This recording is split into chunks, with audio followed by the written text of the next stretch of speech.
I'll tell you what I got in there. I had a lump of butter. It was just like, not margarine, but I use that to line the actual paper. See? I got a chunk of butter, probably about a cup of brown sugar. Heavy dark brown sugar or just regular brown sugar. Mix that up with 3 eggs, and then dump the whole lot of quick oats in, and then a whole lot of rolled oats. You can toast them a bit if you want, but I don't bother. It's going to toast up. You want it sort of chewy anyway. Then I added some tapioca flour to make it a bit lighter. Then I added some plain flour, and then what else? Oh, nutmeg, whole lot of nutmeg. Some vanilla, some baking powder, about 4 teaspoons baking powder. I got these ones the other day. They were quite cool. I got this white sugar bag, and also got this baking powder bag from the little deli down on your way to Eltham. And then I tipped a whole lot of honey in. What else? I'm trying to think if I've missed anything. I had a whole lot of cacao, or that cocoa, that raw cocoa powder. I'll show you the packet if I've got it. This stuff is quite nice. I found it just at a health shop, or it might be in the supermarket. It's really raw cocoa. It's nice. So it's mostly oats and that. You could put fruit in there, but this I didn't have any. But then just a little. I put honey in. It was still a bit dry, so I just put a little drizzle of water, not much. You probably want to try and avoid the water, but just have the eggs in that to make it soggy. Could put a little bit of milk. I mean, any sort of liquid, a little bit of sherry, anything really. Just some kind of liqueur.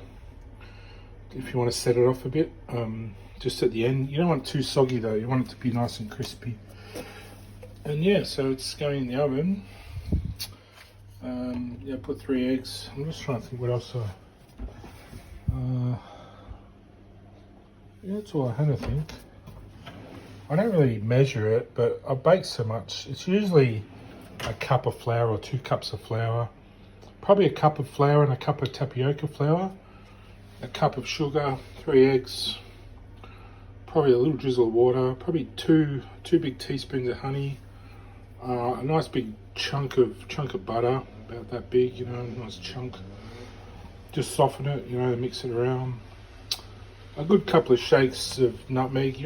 It's just however much you want, that you'd prefer. And I don't know what else I put in there. I don't think I put anything else, but yeah, it tastes alright. The chocolates, you can make it with chocolate or just have it plain, or not with the cocoa powder. Some people put chocolate bits in. That's quite nice. I'm trying to avoid that, so I'm being a bit more healthy. And anyway, this is heated up. I think it's getting close, so I'll just set the timer to about 200 or 190 degrees on a fan bake.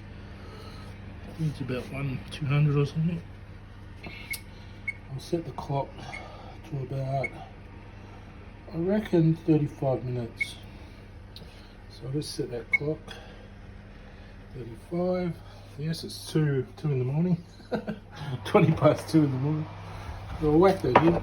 Doesn't matter if it's not completely to top temperature. And we just got to watch while it's cooking it doesn't burn. You don't want it to burn. That's why I put the baking powder in there, the baking paper with a bit of butter. It stops it sort of catching on the bottom and takes a bit of the heat off. And, you just got to watch the top. It doesn't burn. You want it to crisp up a little bit so it's a bit crunchy when you dunk it in your tea or whatever. You can just spread it out like Anzac biscuits, but I put them in little dobs and flatten them a bit like Anzac biscuits. So I don't mind just breaking it up like that as sort of a tray. Anyway, movie's over. I didn't really end up watching. I did my washing, of all things. My clothes washing.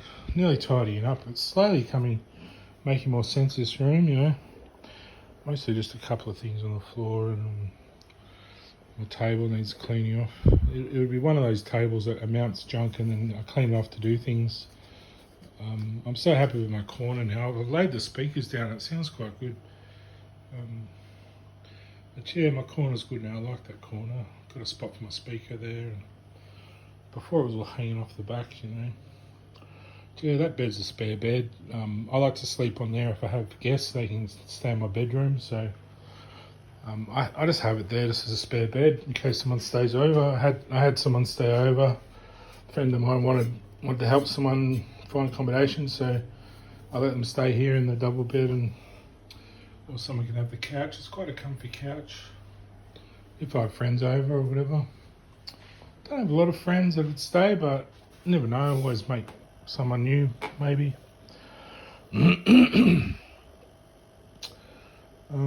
Yeah, so that was the night of the. I might play a bit of Sega now, and then I'll just hit the hay.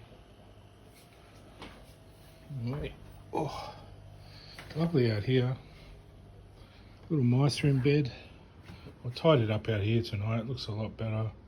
Got the cover on the barbecue. That's all nice and tidied up. Got my little light that comes on. Floodlight. Grills and things. My plants are doing pretty well. I propagated this one over into this pot. It's starting to take, see? One died, but the rest seems like it's starting to. There's a few leaves there that are staying green, so one bit broke off, so I just chucked it in that pot to sort of mix them up a bit. But yeah, that was just 2 plants, and then I divided them into 4. So I made 4 plants out of 2, and they've grown into 4 big plants now. So if you have pot plants, you can always. I did a video on my YouTube. You can always divide them up, make more plants, and my veggies are coming along good. I think I've got 2 cabbages growing. I think these are 2 cabbages down there. They're going alright. There's no bugs on them or anything. This was a collie that I cut off. I'm just wondering if I leave that go, it goes to seed or whatever. Will it grow another one? I don't know. I don't know how they work. Will it just grow up a bit and then pop out another head? All my herbs are good. I've got basil, mint. That's an old broccoli that's gone to seed, and I think it might be spreading shoots in there, so I might get a whole lot of broccoli coming up. I don't know, there's a whole lot of seeds were flying in there the other day. I did have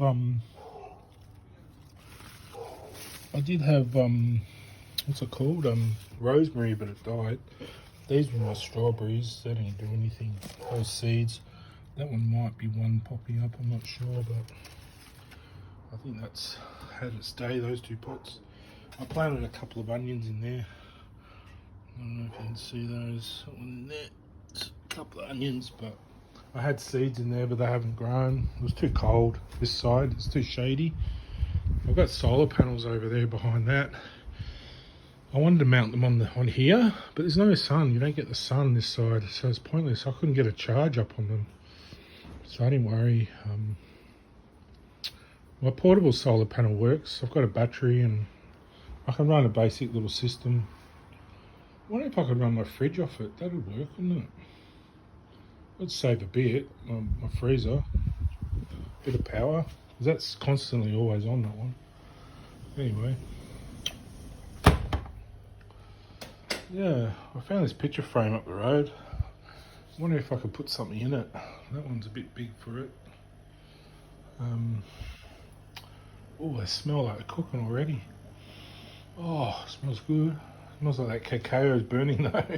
Maybe I should turn it down a little bit, cook it slower. But I want it to crisp up a bit, so I might leave it. It's all my junk. That's all triggers food and bits and pieces. Some of his medicine I got him. This is what I put in his eye to help heal it. Some eucalyptus, a little drip of that. A little bit of this painkiller, and then a bit of this stop itch to stop it itching. I put that in a bowl with a bit of warm water on a cloth. I diluted it in water, so it was very thin. You don't want it too thick in the eye, so I just dribbled a little bit of water in his eye. Geez, come better. Like it's not clagging out of the eye anymore. It's coming out clear. The eye's still a little bit swollen, but and taking a bit of time to mend. But geez, it looks a lot better. He's a lot happier. That's better than taking out a dog's eye. So next time you're telling, your vet, I know you don't know everything, but try and consider just healing a dog rather than cutting off a limb or cutting off an eye or whatever they were going to suggest, because that would have killed Trigger. He would have died, and I would have lost my best little mate. So here he is, sleeping away. So so try and consider healing and spending a bit of time caring and educating people on the power of the body, the healing power of the body, I'll show you. See how good it is? It's looking really good. It's not even weeping much. A little bit of clear water's coming out, which is a sign the infection's cleared up at the back. But the eye itself is probably a bit swollen from all the trauma. So another month he'll be back to normal, and I've saved his eye, and I feel proud of myself for that, because it's hard to stand up to authority, and vets are authority, and even my own mother, trying to tell her to leave it alone, she's an authority in my life. It's hard to always be battling authority, so try and take it easy on people if you're an authority, and just try and offer a bit of hope, not just tell people you'll be on meds the rest of your life, you'll be sick and you'll die, and that's it, Try and give them some hope. I believe in God and you live forever and you can get off the meds, and give them some hope to something to believe in, not just rely on them always to find it themselves, Like me, I did. Alright, Ken, over and out. Tired old Ken without his Barbie. Well, got the bed, but... You want to stay, Barbie? I won't fuss you. I'm never going to fuss you. Listen to Baby Animals. That's sort of Ken and Barbie music. It's what we listen to, like Barbie and the Rockers. A bit like Baby Animals. I love Baby Animals. They're good. Alright. Good night.